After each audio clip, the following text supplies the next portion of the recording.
5ই August July বিপ্লবে স্বৈরাচার হাসিনা ওই দিন ভারতে পালিয়ে যায়। আর এই ক্ষেত্রে জেনারেল ওয়াকার সহ কিছু মানুষ ওনাকে সহযোগিতা করেন।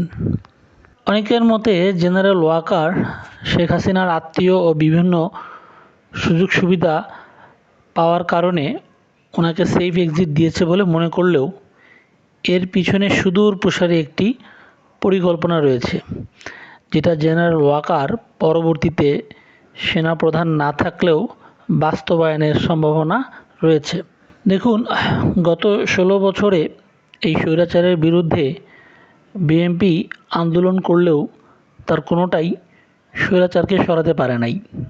কোনো ক্ষেত্রে এরকমও শোনা গেছে যে বিএনপির কেন্দ্রীয় অনেক নেতাই স্বৈরাচারের সাথে গোপনে আঁতাত করেছিল। তাই জুলাই বিপ্লবে ছাত্র জনতার অংশের কারণেই স্বৈরাচার পালিয়ে যায়। তবে অবশ্যই এখানে বিএনপির কর্মীরা অংশগ্রহণ করেছিলেন। সেফ এক্সিটের ব্যাপারটা আরও গভীরভাবে বুঝতে হলে আমাদের 2001-এর বিএনপি জোট সরকারের শাসনকালের দিকে একটু ফিরে তাকাতে হবে। তৎকালীন সময়ে বেশ বড় আলোচিত ঘটনা, যেমন 10 ট্রাক অস্ত্র চালান, দেশে একযোগে বোমা বিস্ফোরণ, বাংলা ভাই সহ কথিত জঙ্গিবাদের উত্থান, 21শে আগস্ট গ্রেনেড হামলা ইত্যাদি বেশ কিছু ঘটনা ঘটেছিল। সবশেষে তাদের বোকামির চূড়ান্ত খেসারত দিতে হয় 111-এ, যেখানে তাদেরই বেনিফিট পাওয়া মানুষগুলো ষড়যন্ত্র করে 111 তৈরি করে, আর যেটা শিকার বিএনপি ঘরানার অনেক সাংবাদিক বলেছেন।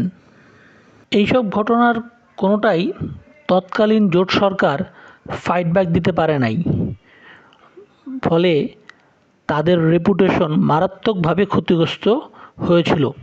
পরবর্তী ঘটনাসমূহ আমরা জানি যে কিভাবে একটি ইলেকশন ইঞ্জিনিয়ারিংয়ের মাধ্যমে আওয়ামী লীগকে জয়ী করা হয় এবং 16 বছরে তারা ফ্যাসিস্ট হয়ে ওঠে।